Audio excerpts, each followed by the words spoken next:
The diner was alive with the hum of chatter, the clinking of coffee cups, and the golden brightness of a perfect afternoon. But in one shocking, heart-stopping instant, that warmth was shattered by a cruel laugh and the splash of cold water. The entire room froze as a glass tipped, sending a stream of water over a young pregnant woman sitting quietly in the corner booth. Her plate of pancakes trembled as she gasped, water streaming down her face, soaking her blouse and blazer.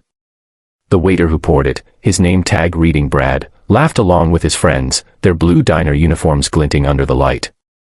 What they didn't know, what none of them could have guessed, was that the woman they just humiliated wasn't just another customer.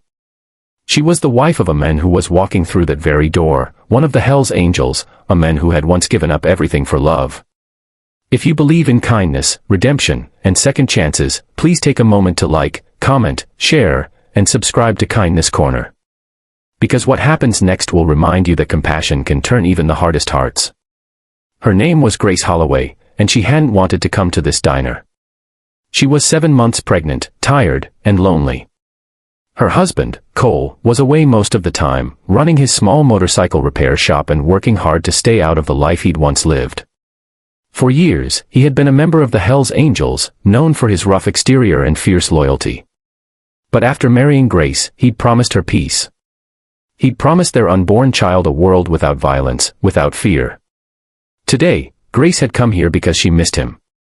The diner had been their spot once, where he used to bring her milkshakes after long rides. She sat in the same booth they had shared, tracing her fingers along the chrome edge of the table, thinking about how far they'd come. But when Brad, the waiter, approached her, she felt something off. He looked annoyed, maybe because she asked for her meal to be reheated after it arrived cold. His pride didn't like that.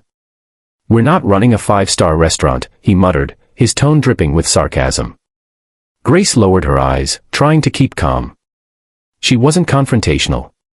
She'd worked as a teacher once, she knew how to deal with rudeness. But when Brad came back, smirking, glass in hand, she didn't expect the cruelty that followed.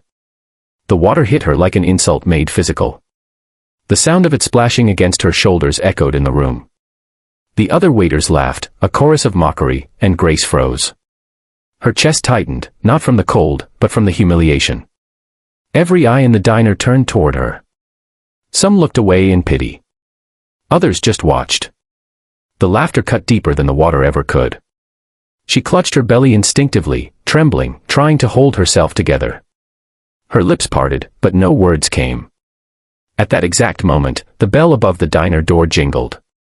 The laughter faded. A heavy silence fell over the room as the sunlight poured through the doorway, and with it came 5 men in leather vests, their boots thudding against the checkered floor. The Hell's Angels patch gleamed on their backs, and at the front was Cole Holloway. His eyes immediately locked on the scene before him, his pregnant wife, soaked and shaking, and a group of waiters frozen mid-laughter. His face turned pale first, then red, his jaw tightening. Grace looked up, her face streaked with tears. Their eyes met, and everything unspoken filled the space between them, her pain, his rage, and the unbearable weight of what had been done. Cole didn't yell. He didn't need to. The power in his silence was louder than any shout. He stepped forward slowly, his friends fanning out behind him. Every customer in the diner could feel the change in the air, like a storm that had just found its center. Brad took a nervous step back, the grin wiped clean off his face. His friends, who'd been so bold moments ago, suddenly couldn't look up. Cole's boots echoed as he stopped beside Grace's booth. He took one look at her trembling hands and reached out to touch her shoulder gently. "Are you all right, sweetheart?" he asked, his voice soft but shaking. Grace nodded weakly, whispering that she was fine. But Cole saw the hurt in her eyes, and that was enough. Turning to Brad, Cole's voice lowered into something deep, calm, and dangerous. "That's my wife." The words hung in the air, heavy, final. Brad's mouth opened, but no sound came. One of the other waiters tried to stammer an excuse, but Cole cut him off with just a look. Then, without another word, he took the glass from the table, the same one used to humiliate her, and placed it back in Brad's trembling hand. "You think it's funny," he said quietly. "Try laughing now." But Grace grabbed his arm. "Cole, please," she whispered, her voice trembling. "Not like this. Let's just go." Her words, gentle, loving, desperate, stopped him. The diner was still as she stood up, dripping, fragile but unbroken. Every step she took felt like reclaiming something, her dignity, her peace, her strength. Cole turned, his anger melting into something else, pride.